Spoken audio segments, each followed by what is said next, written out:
Hi, everybody, and welcome to episode 98 of the I Rock Knits podcast. My name is Corey Eichelberger, and today I'm going to have a guest on the show.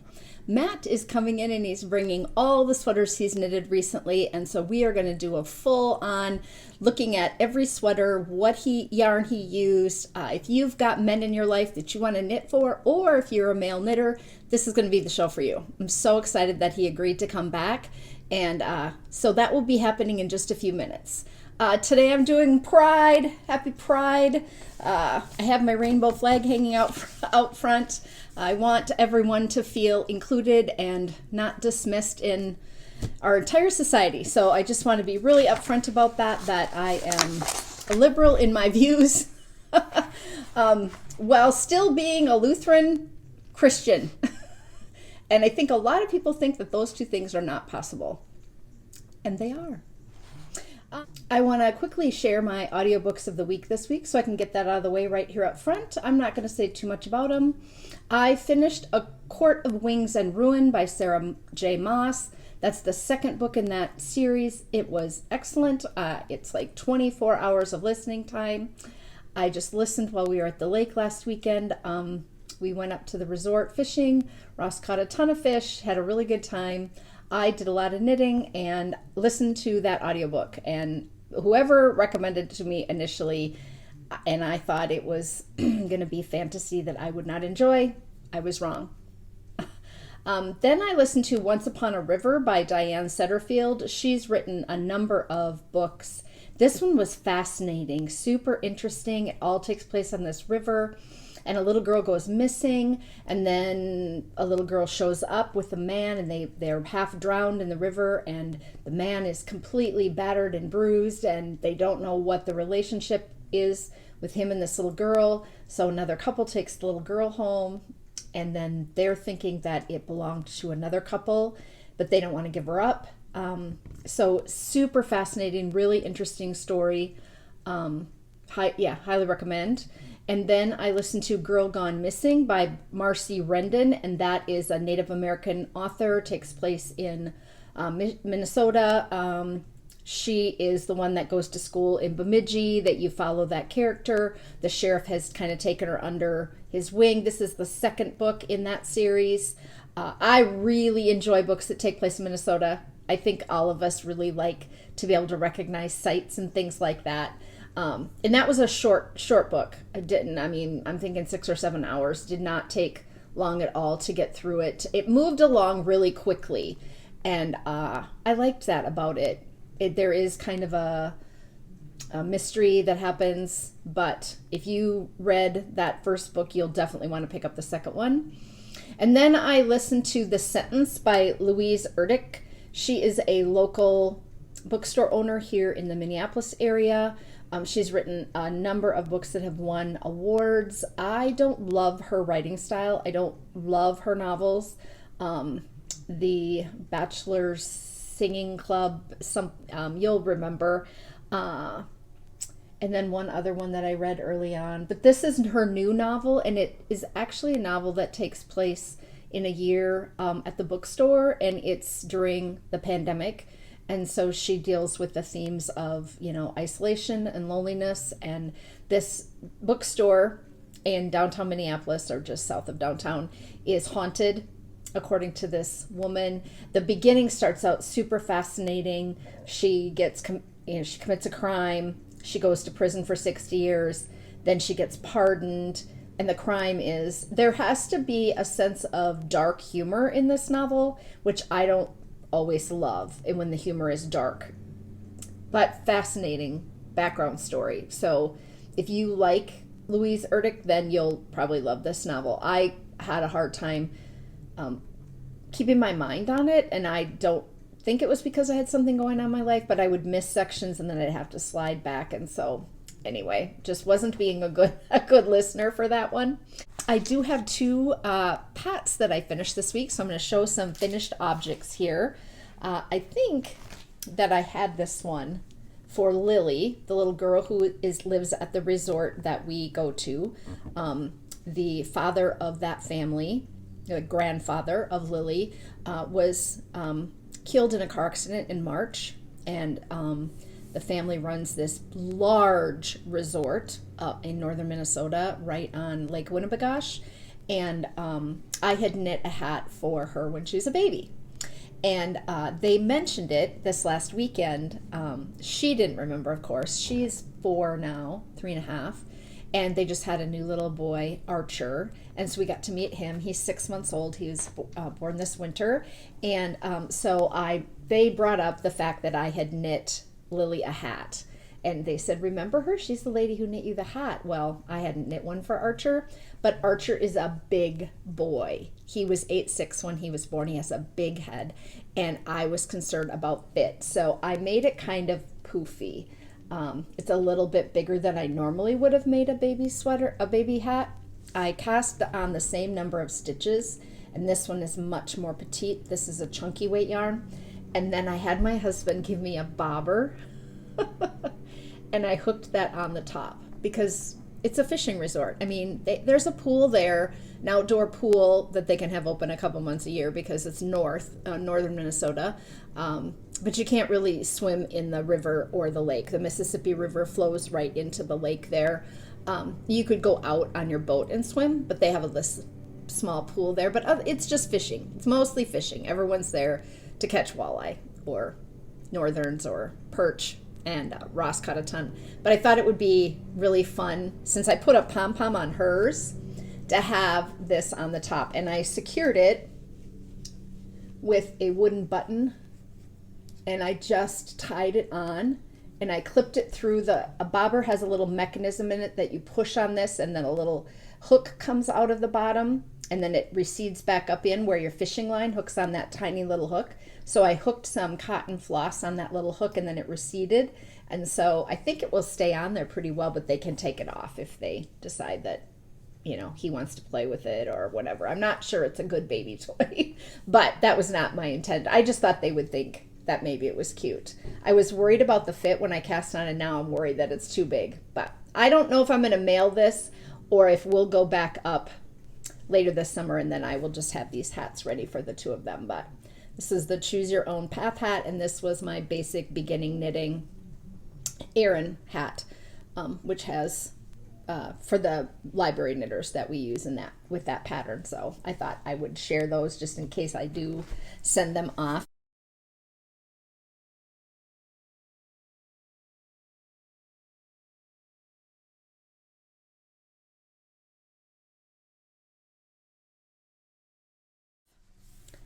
I want to mention the knit along. There are not that many people participating. Like, we don't have hundreds of people participating in the IROX Knits Cal, which is fine, but you can use the hashtag on Instagram. I will be drawing for prizes off of Instagram if you post your finished object or maybe even your works in progress here. The deadline is the end of June, June 30th, and I have received a box of prizes from Amber, some things that she was given to give away on her podcast, and she's no longer podcasting. So she said, could I please send those along? Well, I already had a bunch of bags from Sandy, and then Amber sent, I would say, 1, 2, 3, 4, 5, 6, 7, 8, 9, 10, 11, 12, 13, 16 bags and 16 skeins of yarn or more and some stitch markers, and she just felt bad holding on to that stuff. So I tried to match up the yarns with the bags. I laid all the bags out on my kitchen table, and then I went through the yarns and I tried to put a pink yarn with a pink bag and a red yarn with a blue bag, just to kind of coordinate things. And then I put the ones that were getting smaller bags, not the bigger bags, I put the stitch markers in. And so I probably have 50 prizes. I don't know how I'm going to work that, if I'll give every single one away for the knit along, but at this point I think everyone will win a prize, and a nice prize. Like, the bags from Sandy are beautiful and huge, right? But these are smaller. Some of them are just 1 skein bags, some with zippers, some with drawstrings. I just feel really fortunate that I have this all this bounty to give out to people. So I just want to encourage you, if you have not joined the knit along, you don't have to do anything but knit an IROC Knits Designs pattern. That's it. You don't have to do anything else. So if you want to knit my easiest pattern, that's the basic beginning knitting hat pattern. But I have a ton of hats and cowls that are quick to knit, super easy. If you've always wanted to cast on one of my patterns, or you own one already, you already own one of my patterns, you could certainly join in. All you have to do is post in the Ravelry thread, where I'll be drawing most of the prizes because it's just easier over there. Or you can use the hashtag iRockKnitsKAL on Instagram. And I will be drawing a few of the prizes from Instagram for people that aren't on Ravelry. So that should work for everybody. I have a couple things that I saw on the internet that I wanted to share with you here quickly before Matt arrives. The first one is Stasia Savusek has a style school, SSSS, on Instagram. If you don't know how to dress your body, if you don't know what would look best on you, how to better flatter yourself with colors and a sense of style and who you are, and completely embrace your body shape, she has got a class you can take, but she also posts amazing, just motivational stuff on Instagram. So I would highly recommend that you go and check her out. I will put a link in the show notes for you to kind of be able to go over and look and see if that's something that you would be interested in. But she does a lot of things about not loving the lower half of her body for a long time. She's just she's not a big woman, but she's a little bit wider and her legs are maybe a little bit thicker. But she talks about that, like how she tried to hide it for years and she always felt self-conscious, and how she just had to let go of some of that and the hatred for the body parts, and that have served her well. And so I just found that whole sense of, body love, because I can get into some of that negative thinking and negative behavior, and my body serves me well, right? Like I can walk and move and reach for things and knit. And so you might want to take a look at that. Stasia Savusek. Anyway, I'll have it down below.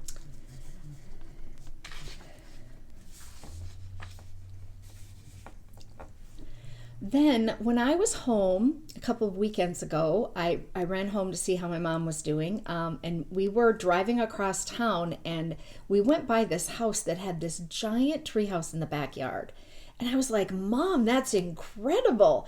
And she's like, I know. And I said, I'm going around the block. Like I was driving, so I couldn't look. And so we went around the block, and she says, I've always wanted to do this. So we went, and as we came around the block, there was a church with a parking lot. So we pulled into the parking lot so we could literally see these two tree houses in this massive backyard of this person. So I'm going to put the pictures in because I just thought it was fascinating to look at. Just people are so creative and interesting. This man must be a woodworker. He's, got these platforms, and then we tried to drive by real slowly so we could kind of see it up close. So I'll just put the pictures in because it just it was a fascinating thing to see for both of us. And then I just want to remind everybody that I'm teaching. So if you didn't watch the last podcast, I'm teaching a virtual workshop on June 15th. So you can all come from 5:30 to 7:30 Central Standard Time at Stephen B. It's my 50 Shades of Shawls class. Many of the shawls that you will see in that class are things that I've showed here on the podcast, but I also do a lot of tips and tricks about styling shawls and wearing shawls, because what I hear most often from people is I love knitting shawls, I've knit a lot of shawls, but I don't wear them. I never wear them. So I have a bunch of tips and tricks to show you some different shawls that you might want to knit, but also how to style them that you might be willing to then wear it out of the house and not just have it sitting in a stack in your I finished knitting this but I've never worn it pile. So that's coming up. And then I'm doing 2 in-person workshops. So if you're local to the Minneapolis area or happen to be traveling here, June 26th, I'm doing a Fixing Mistakes class. It's kind of a advanced beginner intermediate class. And then also 50 Shades of Sweaters, and that is July 13th. And that's from 5:30 to 7:30, and that's in the shop as well. Then I'm teaching at Bee Woolen, which is a local yarn store to us. And that has not been announced on their website yet, but just know that if you're local, they're going to have a lock-in on July 15th and 16th. And I will be the featured speaker. We're going to do the Ravelry class and possibly shawls again. That hasn't been we haven't they had some stuff going on the next couple weeks, so they just wanted to wait. But I have it on my calendar that I'll be. And then I'm going to South Dakota in September and Ohio in November. And I just put all that teaching calendar information up on my website. So if you are in the South Dakota area or the Ohio area and you want to look up the links where you go, where you would sign up or what you'd find out about it, then that would be great. Just go over and look at the iRockKnits.com. I've got a whole calendar of all my, I just learned this week about how to put my own patterns and my own calendar on the behind the scenes of my website. I have someone who takes care of my website, so I always just send her the information, but it always costs me because she charges me by the hour. And so I asked her, is there any way that I could learn how to put my new patterns up? Because we were missing some. They weren't ever on the website. And she's like, well, I can try to show you. And it was so similar to the way you put up patterns on Ravelry, which is like a 13-page process. But I've done that 75 times, so I know. So it was very easy for me. It wasn't coding. I thought it might be language and coding, which I don't know how to do. But so I got to put up all those patterns that were missing and then put up my calendar, which that was the most efficient Zoom call. She shared her screen. I wrote everything down. She showed me how to do it, where to click and what to do. And so, yeah, that got outdated, which is awesome. Also did the Zoom on Memorial Day with Boston Jen. So thank you to any of you who joined on there. It was really nice to chat with some of you. I didn't have a plan other than to give a couple things away, which I did, but I didn't have a plan for what to talk about. And I should have, because I'm just a rambler. But yeah, we spent an hour together. I was the last meeting of the night. She had been doing Zooms all day. And it's for the Splash Pad Party Kickoff, which is a summer knit along, lasts all summer long, and anybody can join. You can go over to the Boston Jen group on Ravelry, Downseller Studios. That's her podcast. And you can read the information, and all you have to do is knit and post things. But you can get extra points for using a sponsor's yarn or using a sponsor's project pattern. So I am a sponsor, and so if you're going to knit something for my Cal, you may as well enter it in hers because you can get prizes from hers too. So you would get extra points for a pattern that you use that was mine in her Cal. So I just thought I should kind of reiterate that there's all that kind of stuff going on over in the Boston Jen group. And Matt is just arriving, so this is perfect timing. I will be back in a moment. Welcome to Matt. I'm so glad he's here today. He drove out, and we are going to go through, how many did you bring? 12 sweaters. 12 sweaters today. So that'll be awesome.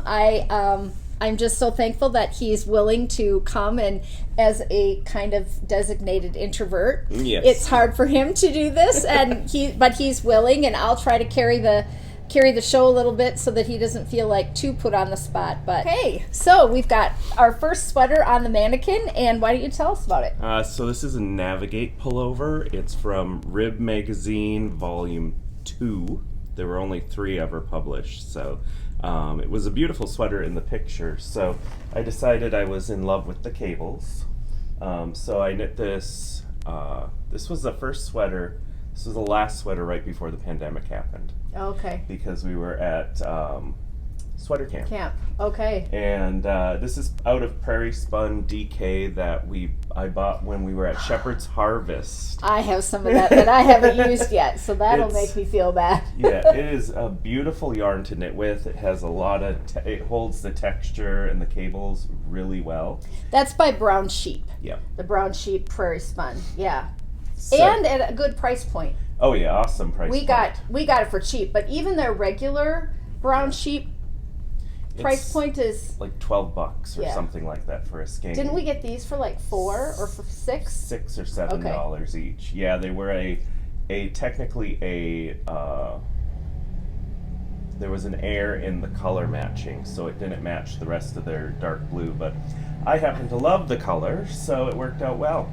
So it is done in pieces from the bottom up. It does have a saddle shoulder on it. The only thing that I didn't like on this sweater is the collar is really wide, but it is an all-over cable, and I do love a good cabled sweater. This was one of the first ones that I had done that was full front and back cable. So yeah, it was a beautiful sweater. It was designed by Annie Lupton for Rib Magazine. The chest measurement circumferences are 41 to 55.5. So that only 3 sizes. So that's a little weird. It came out in June of 2017. It is fingering weight. No, sport weight. Oh, Or the DK. gauge is sport weight. Prairie Spun DK. Yeah, Oh, you have DK. I did it out of DK. DK, got That it. is where I got the gauge for it. So it worked out well though. It fits nice. Needs a big collar at the top because of how low this the neckline actually lands on it.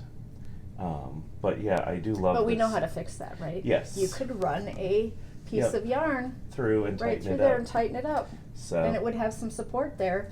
yeah. And I don't think it would show. Just run it right along and just cinch it in just a tiny bit. Yeah. And maybe here too, maybe. I could also reknit the collar just Oh, a yeah. little longer.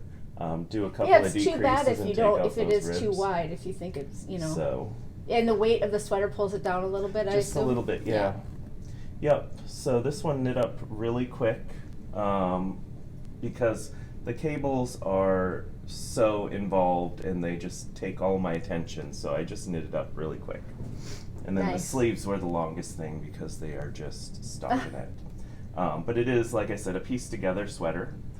There's the saddle right there. Yep. So you knit the sleeve with this piece in it, and then you seam everything to it. Oh, okay.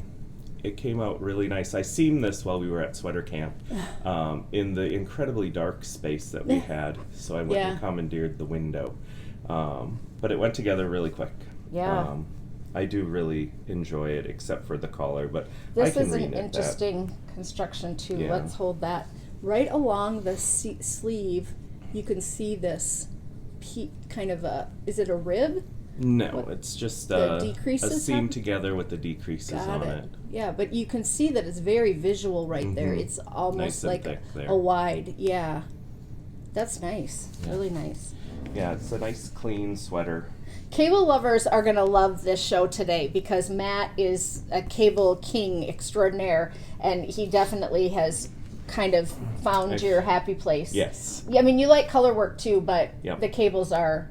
Cables are a challenge, and they make me, I just enjoy doing them. Why don't you talk just briefly about being left-handed and the charts, because that makes it easier for you, because not Yeah. everyone that's watching will remember. So the majority of the patterns that I do have charts with them because the charts are easier to, for me to read. I read them from left to right, just like you would read a book. And it makes life easy for me because then I read the pattern markers for the decreases so that I don't end up having to switch it in my head. I just go with the flow of the pattern. Yeah, so you learned to knit left-handed, but reverse. So like Everything a is kind of a mirror reversed. image. So he reverses every single pattern that he knits because he does it in the opposite direction. Yep. So if it's a knit two together, I do a slip knit, and if it's a slip knit, he does a knit two together, which I think is fascinating that he has to do that with every pattern. Yeah, written patterns, I do have a little bit of problem. Hey, sweater number 2. This one here I knit right after sweater camp, right before everything fell apart. And this is called the Divergent sweater by Modern Renaissance Knitwear. I don't remember what his actual name is, but that's the name that he does his pattern designs through. This is a simple, almost cable stitch all the way across. It's I can't remember what the stitch combination was for it. Yeah. But it gives you a chevron ribbed pattern to it. Right, and I was going to add that any of the sweaters that Matt is showing today can certainly be worn by anybody, right? Like if you like one of these, Go for I it. think that this V formation is so flattering. Mm-hmm. I think it's just a stunning sweater, but I know you had a lot of trouble with it. Yeah, I had a lot of. This one was written, not charted. So that's where I should have seen the very first, this is a dangerous pattern for you. because it is a combination of slipping and knitting two together. And I got this direction just fine. It was when I was trying to reverse engineer this direction that it took probably a week to figure that one out. But once I figured it out, I was fine. The sweater went together really quick because it's the exact same thing back and forth all the way. So it was it's a drop shoulder, so you can see right there, and then you pick up and it's a half brioche on the sleeve, which was another interesting stitch for me to learn. That kind of mimics the chevron look, though. I can see where he's going from. It isn't the same because this definitely looks like ribbing, but it does mimic kind of the look of the body. Yeah, and then it's meant to be just worn with a cuffed sleeve. So yeah, it was a fun knit. I was disappointed in the fact that I knit a 48 and it is too tight. Yeah. I got gauge. It's a worsted weight. It's Cloudborn worsted. I do believe Cloudborn Highland worsted, which was a Craftsy yarn, which Webb's now carries primarily in their clearance section. So it's really inexpensive yarn. I bought this when Craftsy was going out of business, so it was like 50% off, and I got 10 skeins of it. I used 8 in the pattern. So yeah, and I found several errors in the pattern design. Wrote the designer, and the changes weren't made in the patterns, so probably wouldn't recommend it. Yeah, no, I wouldn't recommend the pattern unless if he did do an update. I haven't gotten any notification that there's been an update, and when I went and looked, there wasn't one either. But it's the same pattern front and back, so you have it going around. And Matt's stitching is so even, just so simple and clean and tidy. Like it's just really well knit. I mean, it is a seamed sweater. Most of the sweaters that I do are seamed because I like the structure to it.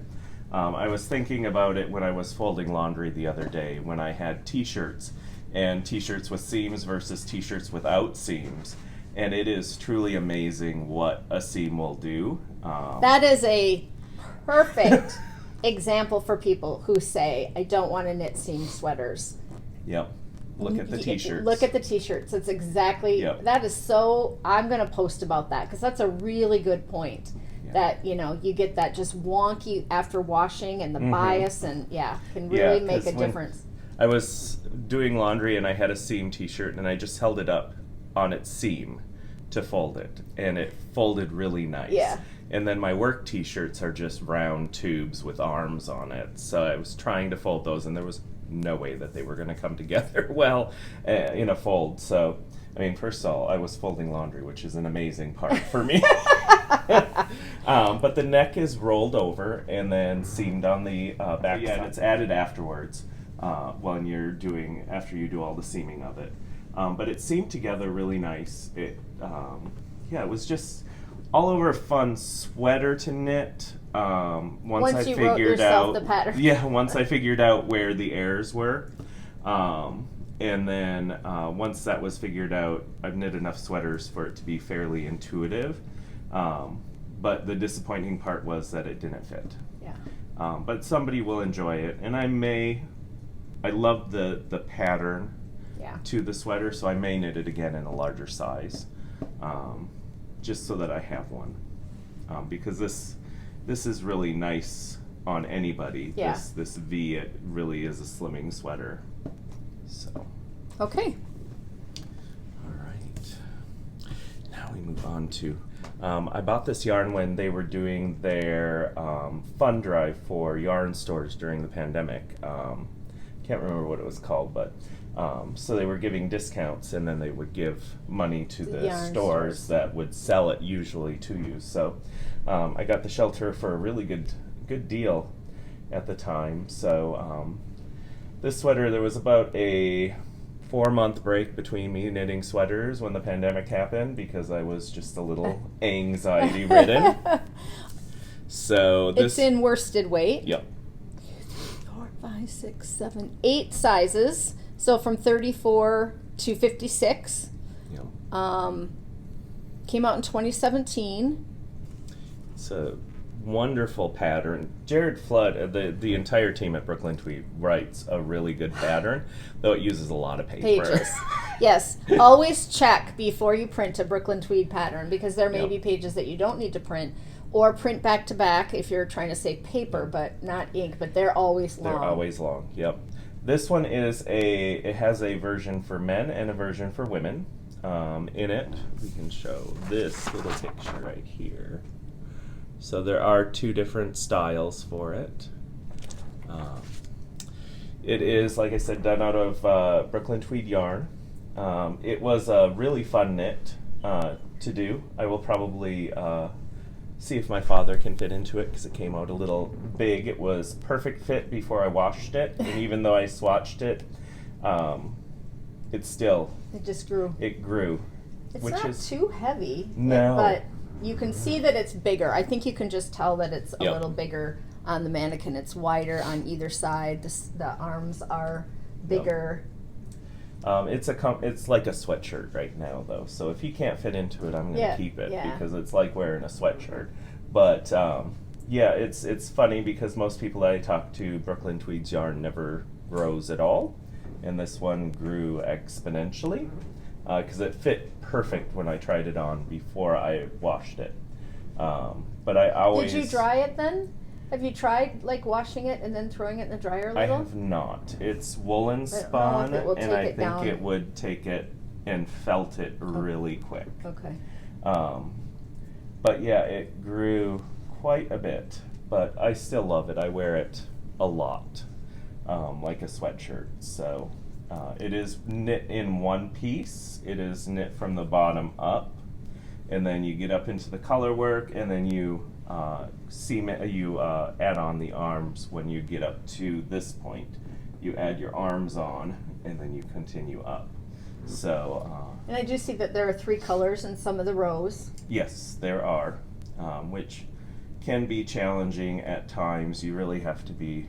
Well, it's just slow going, but it gets a little bulky. That's more my complaint about. I just did doing something that had 3 colors, and it gets bulky behind the scenes, right? You're just carrying along these threads, and it slows down your process if you're a two-handed knitter. But I don't mind dropping and picking up. It usually doesn't go on for many, many rows, but it's that bulk that kind of can add a little. I will sit at home on the chair, and I'll have 2 yarns over here and 1 yarn on this side, just so that I can manage it through back and forth. Yeah. But yeah, it was definitely a fun knit. This is lovely yoke. This is the slog of it all. Just knitting round and round and round. But you have the benefit of getting up to this, and then it's just pure enjoyment. Yes, exactly. So. And it says on the pattern the neckline is slightly wider than traditional to allow for comfortable layering. Yep. And in the pictures, they do have a men's collared shirt, and the woman has on a collared shirt too underneath it. So it was designed to be this wide, and it fits. Yeah. Really, you put a button-down shirt on it, and it is totally fine. Yeah. So. It's just lovely. But yeah, I did kind of like an icy look up here with that light blue, the dark blue. Yeah. So it was a pleasure to work. Yeah, it's really pretty. Okay, sweater number 4. So this is the Pemberton Pullover for Blue Sky Fibers. It was designed by Bobbi IntVeld, who is a frequent designer for Blue Sky. This is made out of, it's a pattern that is designed for DK, but I knit it out of Cascade 220 because you can still get that DK gauge out of that worsted, because Cascade's a lighter worsted. So I got gauged perfectly on it. It is a traditional Gansey type pattern, so it's just a bunch of combinations of knits and purls that make up the pattern, and it's separated by some purl bumps all the way up. So this one here, I knit it to pattern. It is seamed. Yes, it is seamed. Have to check. So it's the same on the front and on the back. So, except for you get more of this pattern at the top. It's kind of like a little checkerboard yeah. Pattern at the top. The one thing that I did find with this pattern is that this portion here was actually going to be too long for me when I knit it. So I just shrunk this part down on the front and kept the back the same size that it was supposed to be, so it comes up a little higher in the back. Like I said, it is a seam sweater, so you get this nice little line. I don't know if you can really see it. There it is, right in here. So the seam is there. It was a fun pattern because it's amazing what you can do just with knit and purl combinations. Yeah. It's one of those things that I think we all kind of forget when we're going through color work and cables and everything else, that just a simple knit and purl combination. Yeah, it's super subtle, but there are, I think on this side you can see pretty well because the window's over here, but there's kind of chevron purl stitches, and then that little checkerboard, and then a diamond pattern there. Yeah, and it came out really nice. It fits really well. The sleeves are nice and long for me. It is a warmer sweater. It's not something that I would be wearing in the summertime. This was a Rhinebeck sweater, one of the 2 or 3 that I had brought to Rhinebeck last year. And it was so warm at Rhinebeck that I couldn't wear the actual sweater that I wanted to wear to Rhinebeck, because it's a colorwork sweater that is knit out of a worsted weight that's actually a heavy worsted, and the sweater itself weighs a ton, let alone. So this was a nice backup sweater for me because it was in the 70s there during Rhinebeck, so it worked out quite well. And then we went down to t-shirts a lot of the time. So this heathered look is of the yarn really, I think, adds to the subtle texture. I think if it was knit in something a little less tonal and a little more solid, some of that would pop more, but I think this makes it look stunning. It really looks pretty. Yeah, I find that Cascade heathered yarns are softer, considerably softer than just their solids. And I don't know if it's the dye or the way that they get the heathered in there with the different fibers and stuff, but a heathered yarn I find is almost next to skin soft. I really do like the heathered, the tonality. When you're looking at it, there are lots of colors in some of their skeins that are heathered. Yeah. Just you see little blips of color as you're working with it, which makes it really enjoyable. Yeah, and it's just I really enjoy when people come up and actually start to see what's going on it, because from a distance it can look just like a green sweater. Yeah, sure. But when they come up and see that, I think, let's take it off and hold it up. There you can totally see it so much better. That's yeah. There's the money shot. Yeah, it's a fun. I think that this sweater pattern was so well written also that it made it just a joy to knit. Yeah, enjoyable. So it's by Rosee Woodland, and it was for West Yorkshire Spinners, yarn company in the UK. Yep. Designed to be knit out of their Croft yarn, but at the time I had some Berroco Ultra wool. It was a new yarn to me, and it was new out just in the last couple of years. Superwash wool by Berroco. It is a heavy yarn. Heavy. It is again designed to be knit at a DK weight yarn, but the Berroco Ultra wool was similar to Cascade in the fact that it's a lighter worsted. So I was able to get the gauge exactly. I always knit for a 46-inch waist for myself because I'm a 42 and I like to have some positive ease.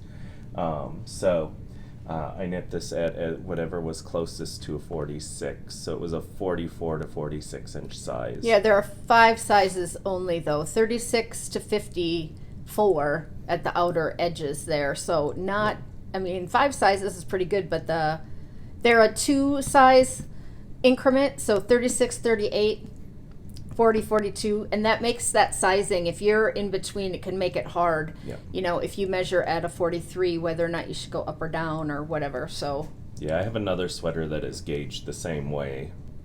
The Anker sweater by Petite Knit was the same thing. It's a two size. There's a as you move up. size range for it. That is a little harder to gauge where you should actually be knitting it. This is an inexpensive pattern. Mm-hmm. $3.92 on Ravelry. Yeah. So they're mostly trying to sell their yarn. It's Absolutely. a pattern for pattern support. So sometimes you see that where like Espace Tricot, all their patterns are free because what they're really making their money on is the yarn. yarn. They're selling yarn. So they're not looking to make money on the pattern. Yeah, the book itself, which has a bunch of different patterns, and it was $12.95 in pounds, but whatever that converts to. Yeah. It was a fun knit. Again, you're dealing with all this Plain stockinette, but then you get into this really, really visual yoke to it. It's knit in the round, so the sleeves are knit separately and just added in. And then you have some raglan shaping before you do that. Yep. Yeah. So there's raglan shaping under the armpit until you get to the point where you start the yoke. Which I honestly, when I knit this, I almost omitted them, and I kind of wish I did, because it is a little deeper shoulder. Oh, okay. And you could have almost gone right into the Okay. Your numbers color wouldn't work. have been the same, so you would have had to have enough of a whole repeat. Figure out this. Is it a folded neckline at seams? Yep. Yeah. Folded and seamed at the top. This is probably one of my favorite sweaters on Matt. It's just stunning because Matt's tall and he can carry off that really big yoke on a smaller, like a shorter person like me, where I have bigger bust, but my shoulders are still small. That kind of big yoke that comes down this far would kind of overpower. It would hit me probably too low. But it is stunning on Matt. If you have a tall man in your life, I just think that it presents really well on a tall, bigger chested body. It's lovely. Yeah, and it is, the Croft yarns themselves are really nice too. So, I mean, if I had that in my stash, I would have knitted out of that because it's a non-superwash. I can't remember if it's BFL or if it's just a British wool. But it's really nice. It has a really nice tooth to it. The majority of the sweaters that I knit are knit out of non-superwash wool. So this being superwash, I knew it was going to grow a little bit. Yeah. So I knit it just a hair smaller, and then it did grow like superwash does. The benefit to superwash is that you can throw it in the dryer and it'll shrink up just a little bit and take back everything. It is showing a little bit of wear in the front here. Just tiny bit of pills though. Glean that away, Yeah, that's natural for a superwash wool. Right. So it does have a little pilling effect. And the one you're wearing, I assume, is superwash? Yes, this is the Mahler by Les Garçons. It's a fun sweater. Is that Malabrigo? Malabrigo. Yeah. So it is my go-to sweater in the fall and in the spring because it does have a hood on it. It's got the kangaroo pockets. And I just like the visual effect of all the stripes on it. So. Yeah, Matt has this gold stripe here, but he also repeated that on the pocket. So the pocket has the gold stripes, which is really, makes for a really interesting look on the sweater. It's fun. It's a fun sweater. It was definitely one of those sweaters that I would re-knit.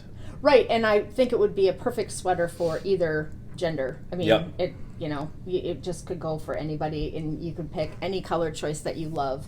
That would be.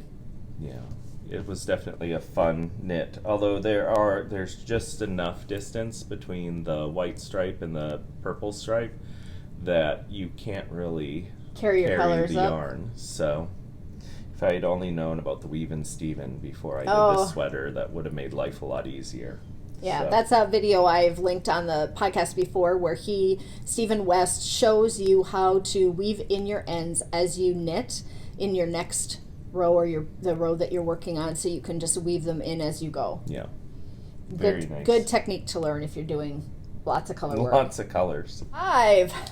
The Sandy Neck Pullover by Moira Engel. This was an interweave. So I've knit, there's another sweater coming up by her too, that has the same motif where it's just cables down the center on the front and the back. And then it's just stockinette around. So it keeps you interested, but it also gives you some resting spots to it. It's a piece together sweater. And it's knit out of Highland worsted by Harrisville Designs. Oh. So I do love the toothiness of Harrisville Designs yarn. Yeah. Rhinebeck? Was a Rhinebeck purchase, or did you get the yarn on the website? No, I got this yarn I might have gotten from the Yarnery because they sell Highland worsted. Oh, okay. Either that or I did order it directly from the mill. So, but when we were at Rhinebeck, they didn't have yarn because they were having problems with supply chain. Imagine that. So this is cabled, a nice braided knot all the way up the top, and then this cable here snakes through with cables on the side. Oh, that's super fun. Cable, and then you cable, and then it pops out over here, and then it pops up over here. So this was a beautifully designed pattern. It is for worsted weight, and Highland is what I would say a true worsted weight is. But it was designed to be knit out of a nice, soft, really soft drapey yarn, and I don't like that type of yarn that often. So I decided to do it out of a nice worsted woolen spun yarn. So it turned out quite nice. It's very toasty warm. And it is pieced together, so you get a little seam down the sides here for it, and the sleeves fit perfect. Length, width, everything. The collar does flare out just a little bit, but when it's on, you don't actually see that. Yeah. So it's written for 5 sizes at 18 stitches to 4 inches. The range is 38 to 56. So an okay range, I guess. I do think that we're all going into the 60s now as designers.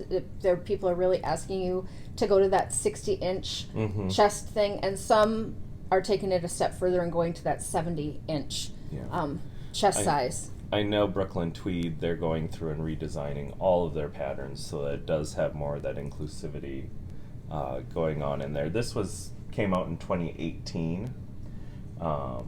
But yeah, I know that especially with the interweave, since it's in a magazine, they keep it as simple as possible, so they don't usually have the really wide range of sizes. Yep, because it just takes more paper. Yeah, so I do like these patterns from interweave, even though they're really short and sweet. The chart was there for me, so I didn't have any problem getting this cable done, and it fits really nice. It has a little boofer on there for my dog. But yeah, it's just a really good classic sweater, which could go either way, men or women, easily. For sure. Yep. Because it does have the pattern down the center. But I do love a good cable. Yeah. And the more complicated, the more fun it is, because it's looks hard, but when you're doing it line by line, it's not that complicated, because you usually have a twist row and then you're purling back, and then oftentimes there's a little rest row in between. Knit 2, purl 1 probably? Is there a purl 1 in between? Yes. Yeah. Yep. So knit 2, purl 1, knit 2, purl 1, knit 2, purl across, or probably 4 there. Yeah. And on your rest rows. Yeah. So, I mean, I would definitely say everybody should try some cables. I learned how to cable without a cable needle sitting next to you and watching you do it. So I don't use a cable needle for any of the cables because it's just quicker. Yep. And I don't have to worry about losing another needle. Yep. So. Yeah. And there's nothing wrong with using a cable needle. I used a cable needle for years. There wasn't even a technique. No one was doing cabling without a cable needle, but now that I've, kind of mastered that, and I taught a class in it online, people and I would never do a cable 6 or 8/8 without a cable needle, because holding all those to the back, and I've knit that one cowl that has a huge cable crosses, and I would still use a cable needle for that. Just holding them in the right order behind when they get that big. But when you're doing a 2 or a 4, yeah, super. And the more rustic the yarn, the easier it is to cable without a cable needle. I would not do this out of a superwash wool because there's no tooth for it to grab onto. But yeah, it's just popping them on and off. It's with the stickier wools, it doesn't have a tendency to just fall and drop. But I have learned how to pick that up too after making a mistake or two. Yeah. But yeah, so it's got a little, it's slightly raised in the back. I'm going to show the one on the guy because it's in kind of a creamy gray, and boy, is that really popping out there. It's just a kind of a different look in that different color. And I think that's what all of us have trouble doing when we go in and see a sample and it's knit in a color that we're not attracted to, or something that we have a hard time visualizing it in other iterations. Most definitely. But sometimes you just got to use what you got on hand. I mean, this redhead guy would look good in a green, but looking at it in this kind of stone color makes it kind of a different sweater. Yeah. This just seems so foresty to me. Yeah. Sweater number 6. This is Erdich by Han. Could be a man. Could be Han. Piedstead. Yes, it was made for an Italian yarn company, I do believe. It was a very interestingly written pattern. It is all written. It has a saddle type shoulder that you knit all as one piece, and then you just pick up stitches around and start knitting the rest of the sweater. So this was a free pattern that I had gotten. I had done some search on Ravelry and it came up. So, and I thought the construction was really interesting to it. So I decided, all right, I got this yarn that I had bought at the first Vogue Knit Live that I had ever gone to. And it was in a swimming pool filled with all sorts of discounted yarn. And I think I got 10 skeins of it for $25. So I was like, all right. The notes down here say, a very classic men's style, simple and with a nice shoulder construction. Saddle shoulders without no seaming. So there's definitely a translation issue there, right? Because it's obviously been written in another language, and then the translation is kind of a double negative. So it's from Denmark, actually. Oh. So yeah. That's Danish why to English translation. Filcolana is what it's attributed to. I don't know what that stands for, but yeah, it says that it should be knit with light fingering, but I knit it with worsted. I don't remember which size I went with. But yeah, I got the gauge of 20 stitches per 4 inches with a worsted. So this was actually 2 strands held together, now that I look at it. So it was roughly a light worsted. Got it. So I knit this sweater, and then when I went to put the sleeves on it, I discovered that the sleeve hole was considerably larger than what I would normally have for a sleeve hole. So I ended up going through it and making an actual gusset, which now you can kind of see. It comes up to a point in there, right here, so that I could reduce the sleeves to a point where I could actually, hang on one second. Oh, okay. Let's look at this back here. Oh, yeah. So here's the saddle shoulder, and it's all knit in one piece. So you start off with just the saddle shoulder, and then you pick up stitches all the way along there and all the way around the front too. So it is a very interesting construction, and it's the stitches are going perpendicular to the body stitches. So it was really cool to knit. So I ended up gusseting the entire center of the sleeve so I could decrease it fast enough. And now the sleeves fit fine. But had I gone through the whole process with this size, my sleeves would have been probably about that big when we got done with it. and that would have been nothing but disappointing. Yeah. But let's hold up that back piece for them too. So See. Yeah. there it is, and then it's just picked up all along there. So it's a free pattern, so yeah, it's one of those things where when you get a free pattern, it's free for a reason. Yep. But there, you might have to make some modifications to it. But I modified it, and it worked. Yeah. Yeah, it's a great like lounging around the house. It doesn't have anything that will really wow people when you wear it out. Yeah, but the construction for you was super satisfying. Yes, yeah, it was. For sure. It was a very interesting construction technique, and I did enjoy it. It only took me a couple of weeks to knit the sweater because it was just straightforward. Yeah. All right. Okay, the next sweater. Here we go.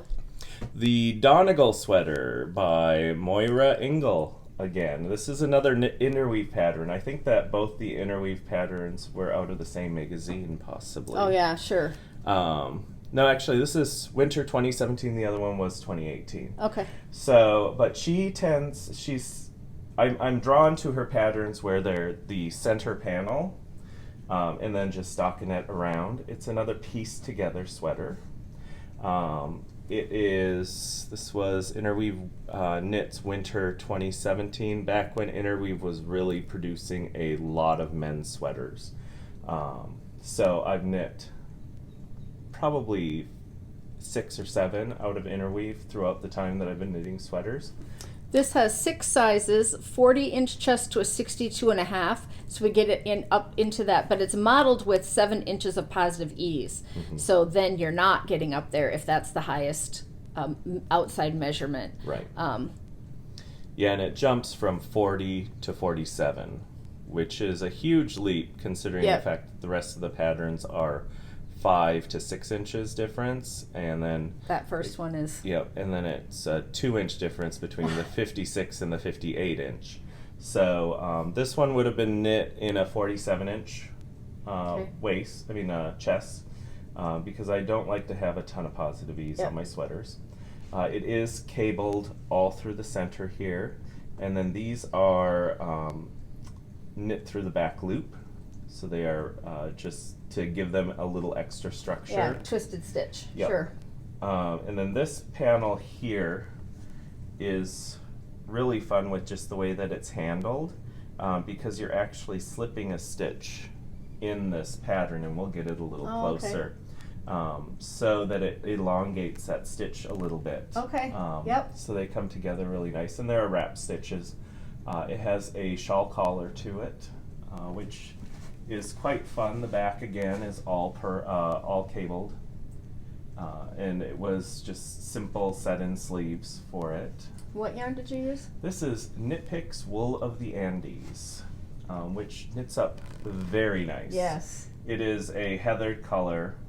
Whenever I'm going for just a solid color, not a variegated, I go for the heathers because there's so much more depth in that yarn.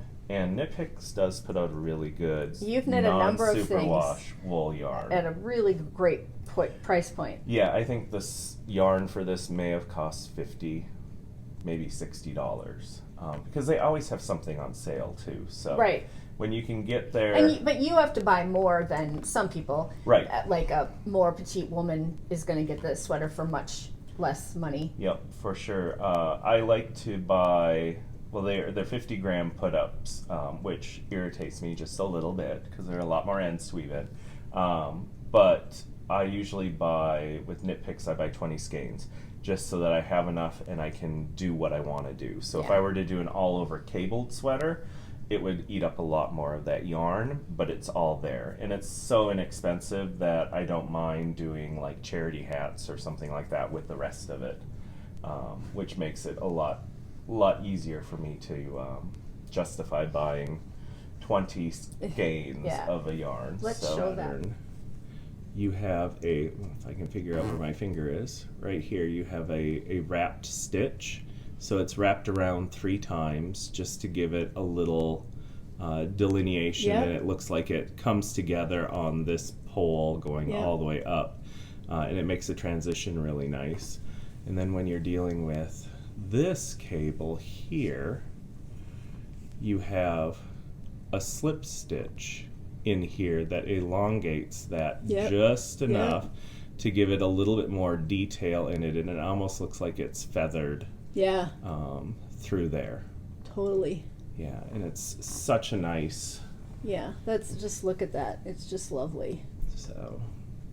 And Matt, your tension in your knitting is just so well done always. I mean, you found your sweet spot as a lefty. I mean, that whole process Made it difficult for myself, but yes. But that's the way you learn. So yeah.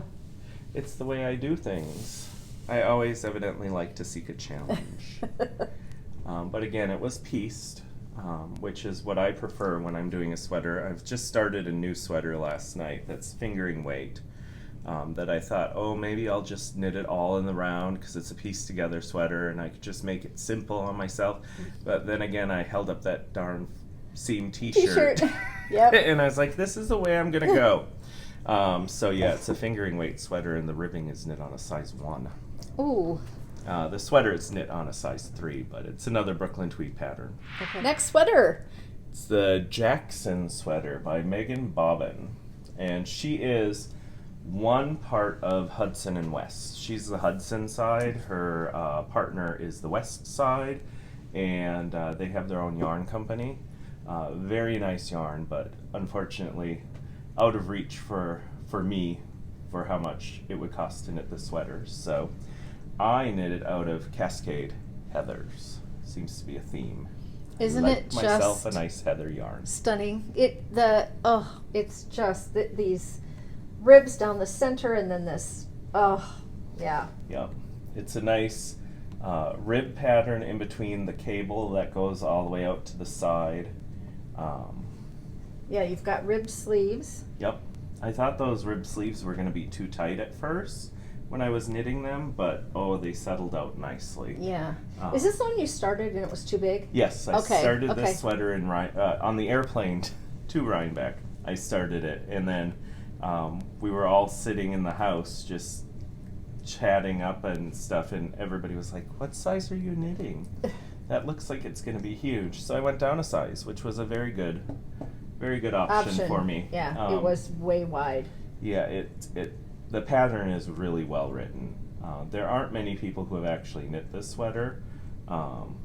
So Well, I think it looks complicated, right? Like It does. somebody looking at it probably is going to say, "Gosh, that seems complicated." yeah, but it's actually, again, with cables, they can look complicated, but they're actually, if you have the time and the patience to really look through it, you're not doing many cable twists or anything like that throughout the entire pattern. So it has a shawl collar on it. With an I-cord edge, Yes, which is just beautiful. yeah. Let's just tip it forward. See, oh, look at how nice that is on there. It's just a beautiful finishing touch. Yep. That I-cord makes the whole thing. I had never done an I-cord bind off on a sweater before, and then the back is just simply ribbed all the way down. So you've got all the cable in the front, and then the back is a nice rest. The sleeves are a nice rest point. It is seamed. That doesn't look like a traditional It's just a rib on the back. 2x2 yeah. rib. Yep, you start the rib up the here. Yarn must be so round that it makes it pop out. Yeah. So you get the rib up here, and then you connect it with the same line all the way down the back. So there's a seam here? Yep. Yep. Yeah, at first And I then was knitting it. I'm like, why is this front so long? Why am I knitting so much to it? And then I looked at the pattern pictures and realized how far back the front shoulder actually comes. Right. And you don't even see the seams. So it just turns into ribbing and then connects to the back. So it wears really nice. It's a super comfortable sweater. It's a lot more dressy than most occasions that I go to. Right, but I think But this is one of my favorites. It is just so classic, yet it has just that, really like it. Yeah, and she does a fabulous pattern. I've been able to do I did some preview knitting for their spring line which was really nice to have that ability to go in. And I did a hat, and I knit 3 of them in the time for the test knitting. So this is a 6 size pattern from 36 3/4 up to 70 70 and a half. Yeah, 70 and a half. And then it is a $9 pattern. And how long has Hudson and West been around? Not long. They've only been around for probably not even 5 years, I don't think. No, I think it will be new to some people. They won't. I mean, I knew that they were out there, but I went out to look, and then I saw that it was these 2 women and working together, and then I was like, wow, they're putting out some really nice designs for kind of newcomers, kind of. Yeah, they only have 2 yarns in their selection. It's a worsted and a fingering. And their worsted weight yarn is a true worsted. It is really plump. But Is not a it lot of places American made, American Yes. spun. All So you're American. paying for Yeah, the fact that it's not being shipped in from somewhere. I think to knit this sweater it would have cost me around $300 for their yarn, and I just couldn't justify that. Yeah. Right. But I did knit with their yarn for the test knit or the preview knit, and it was really nice to work with. Yeah. Really nice. But again, it is on the expensive side. But their patterns are written really well, and they always put out a bunch of patterns for each of the seasons. So this last time and Meghan tends to do like almost a swatch with a hat, and then that cable pattern is incorporated into the sweater. So you can knit a hat and get your gauge right, and then knit the sweater. Yeah. Knit a hat, wash the hat, get your gauge right before you put that much effort into the sweater. Yeah. Even the bottom hem works right into that cable pattern. Mm-hmm. Like every stitch works right into the cable. Yeah. Sweater number 10, yes.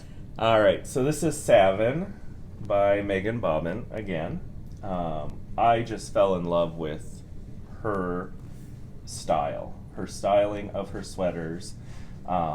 So I had to knit 2 in a row. And then I have another one at home that I want to cast on. It's another worsted weight sweater. But this one caught my eye with just how intricate this looked in the front. It's pieced. All of her sweaters that I've seen are pieced because of the structure that it holds. So there's 1, 2, 3, 4, 5, 6, 7, 8, 9. 9 different cable. Well, they're not different. 9 cable rows. Yep. Columns, but the 1, 2, and 4 are the same, and then there's this wider one, and then the centerpiece. Yeah. This is knit out of Knit Picks, Wool of the Andes. It's a beautiful blue color. I fell in love with this color as soon as I saw it. It again incorporates wrapped stitches in it. You don't see them as clearly because they come in this little triangular section here. Yep. I just thought it was a really interesting. But you can see them up close. Definitely, you can see them up close. It is cabled front and back, and down the sleeves is cabling too. So it incorporates the same as those outer 4 rows of stitches there. But the really cool thing that I found is in the way that it's constructed, she used slip stitches along the side seams, and they just pop out in amongst all this reverse stockinette. Yeah. So, and we'll get close for that one there. But yeah, it was cable goodness, top to bottom.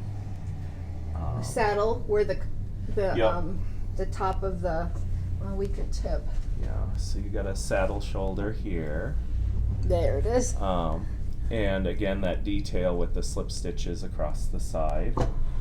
This pattern was $9 also, so they're on the higher end of a knitting pattern, but not as high as Brooklyn Tweed is now, because they're up to $12 a pattern. There are 10 sizes, 34 to 70, so this is super wide range. of sizes, knit at 18 stitches to 4 inches. Yep. And it is a unisex pattern. So the men's pattern, which is what I knit, has a little waist shaping, and the women's pattern is straight down, which I found really interesting, but it fits really well. So I did really enjoy the knit of this. It took me, I think, 3 weeks. When I enjoy something, I am just focused on it.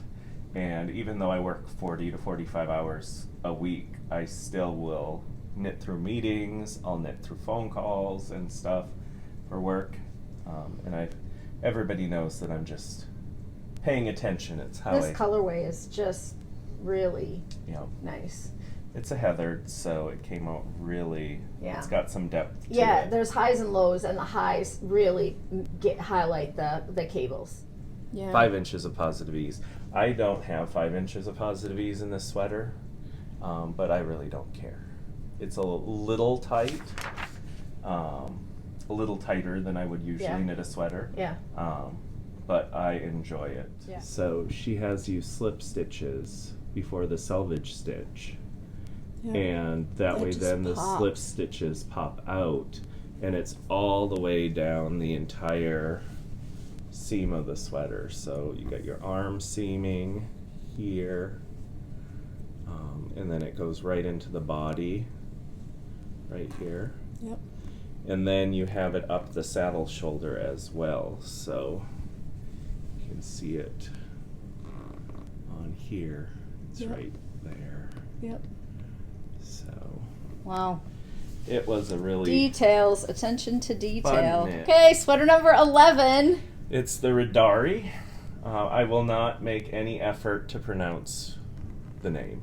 You can try, but it's Védís, Jónsdóttir, and that's, I think, Icelandic usually, because it's knit with Lopi, but Jónsdóttir daughter is a John's daughter, if you would say that they use their father's real name. So I would be Don's daughter, so it would be Don's daughter, Dottir, which is super interesting. But I think that's how you would say the first name, maybe. So 1, 2, 3, 4, 5 sizes. No listing for the size increments, but I knit the largest size. Our Icelandic friends are really tiny, evidently, because I have a 42-inch chest, and I had to knit maybe I didn't knit the extra large.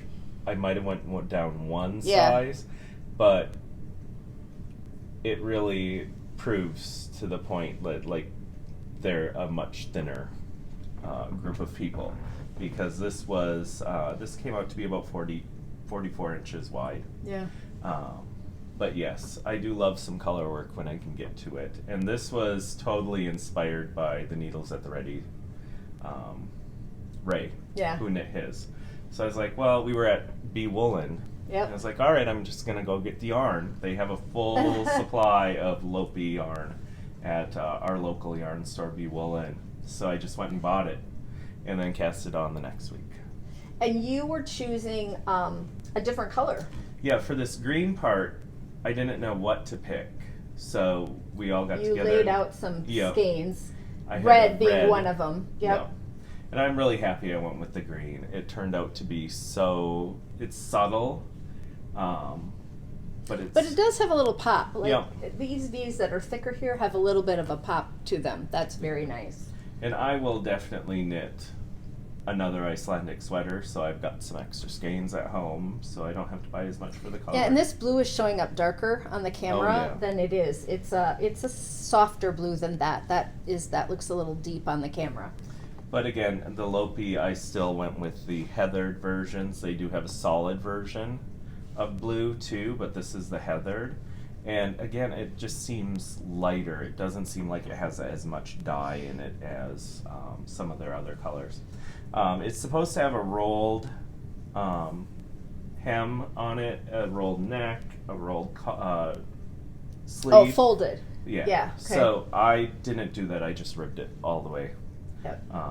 So I do really enjoy this. I'm not going to wear it until fall, unless if it gets a little colder than it is outside now, because it's been a cold start to. Yeah, it's been a cold spring here. Yeah. But yeah, it's definitely a warmest winter, one of warmer winter sweaters. Yeah, so I can't wait to actually start wearing it. That doesn't mean Mother Nature needs to turn the AC on yet. I can wait until fall. But with these Lopi sweaters, there's no short rows in them. And even though there's no short rows in it to make the back part come up a little higher, it still sits really nice on my shoulders. So I don't think that needed to be in there anyways, as with some of the other ones.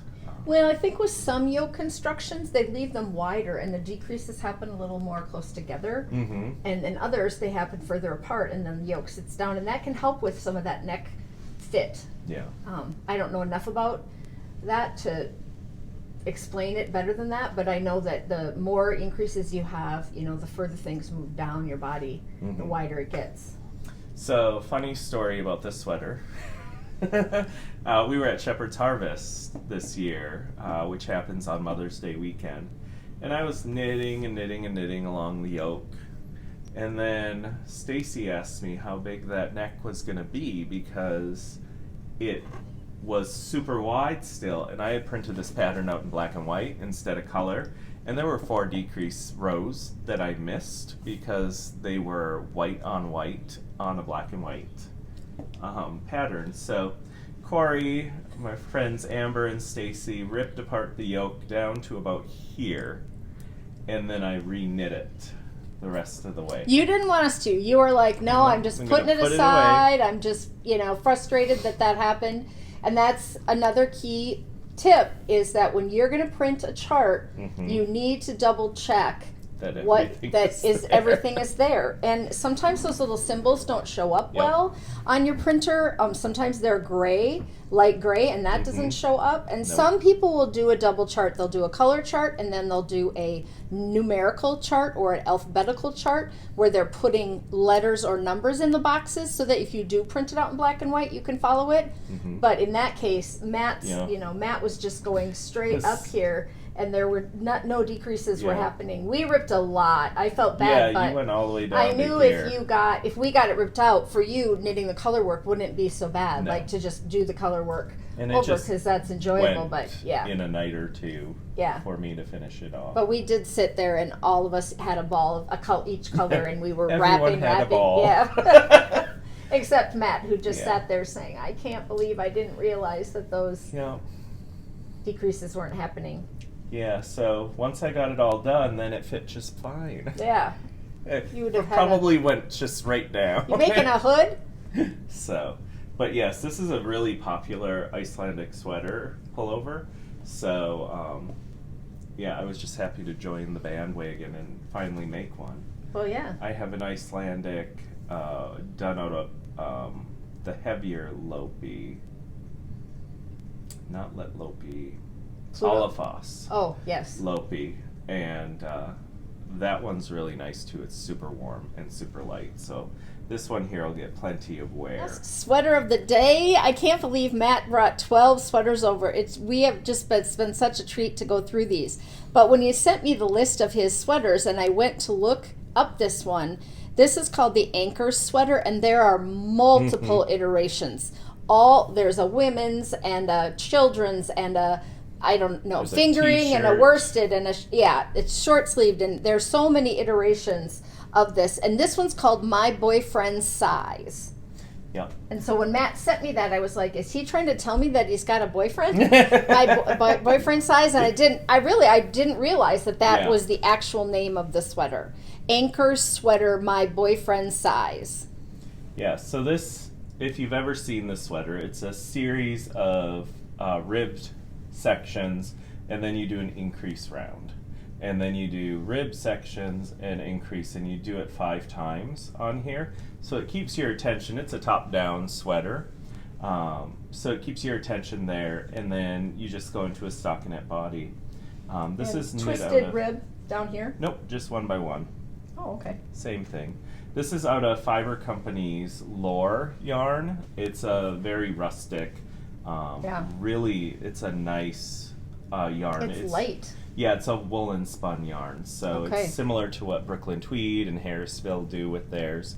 It's knit at a DK weight, and that's what this yarn is. Lore is a DK weight yarn, but I could also say it bridges that DK light worsted section there. It came together really nice. The sleeves are knit with a raglan down to here, so this is a similar style to the Erdich sweater that we talked about. Again, I think it might have been just a hair too long, but my sleeves are really big, and I'll go through and just re-knit these sleeves. At another point here, I'll just do some extra decreases up at the top part of the sleeve, and then put my decreases just a little closer together. And I think that's important, a really important thing to say, that Matt has not knit 12 sweaters without problems, right? Or 12 sweaters without mistakes, or 12 sweaters without an issue, right? Like, there are times when, even when you're a really good sweater knitter, that things go wrong, and that you're willing to say, gosh, it doesn't fit me the way I would like it to. I'm going to take that back, rip it out, and re-knit the sleeve on the way down. Yep. Yeah, and this yarn is, since it's a woolen spun, it could be spit sliced. So I only had an end at the end of each of the sleeves, at the bottom and at the top. Everything else just melds right in there. So it was a really nice yarn to work with. Non-superwash. It just turned out really beautiful. The tonality in this yarn is amazing, because there are little copper colors. You get a couple of yellow specks. You get a couple of almost black specks in it. It just worked up so nice. The chest sizes go from 33 3/4 to 52. What else was I reading? Oh, and then they would give about 4 1/4 inches of positive ease on that. Yeah, and the instructions are a little hard to understand at first, and I don't know if it's just a translation issue, because Petite Knits is from Denmark. It looks like it's in Danish kroners. So I don't know if it's just a translation issue or what, but just the way that the sizing is written. The pattern is entirely written out. Well, to me, it kind of looks like the sizing is written in centimeters, because those are first, and then the numbers are translated. Weird on the inches. Yeah. So, but yeah, it went together really nice. She does have, like Corey said, a whole selection of this particular pattern throughout, like t-shirt, heavy sweater, light sweater.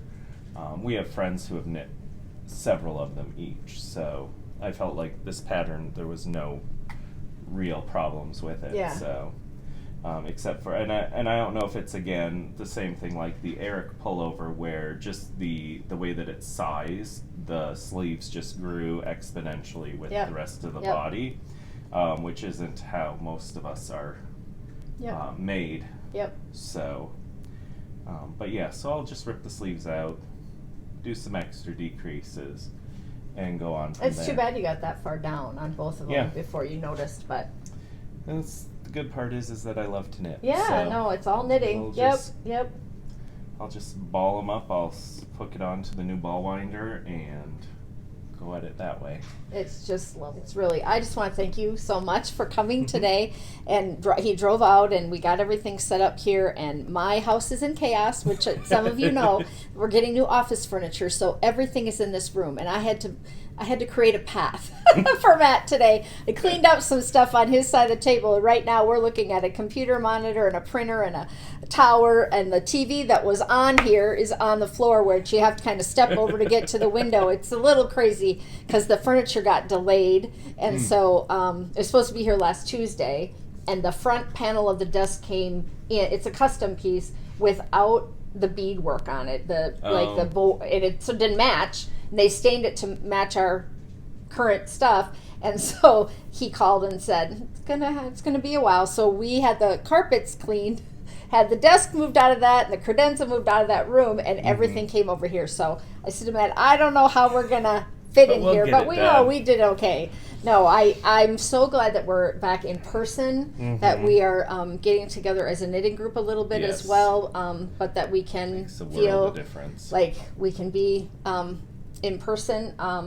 I just am, Matt is, he'll blush, but Matt is the nicest man I probably have ever met.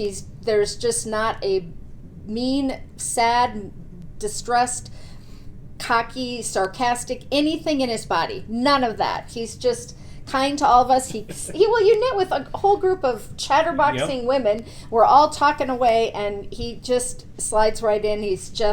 Everybody loves watching what he knits because he knits. So I just feel really honored that he's a part of my knitting group, and I get to see the beautiful things that he's knitting with. It's just been, you've been kind of on a hat kick too. You've done a lot of. Too. Oh, well, yeah, socks. Yeah. We could do a whole, well, we'd have to do multiple episodes on your socks, but mostly they're vanilla. Yeah, I do a vanilla pattern mostly, for most of it. And lots of self-striping sock yarn. Yes. That's kind of I hopefully will have enough rainbow socks to work through the entire month of June at work with rainbow socks and shorts on.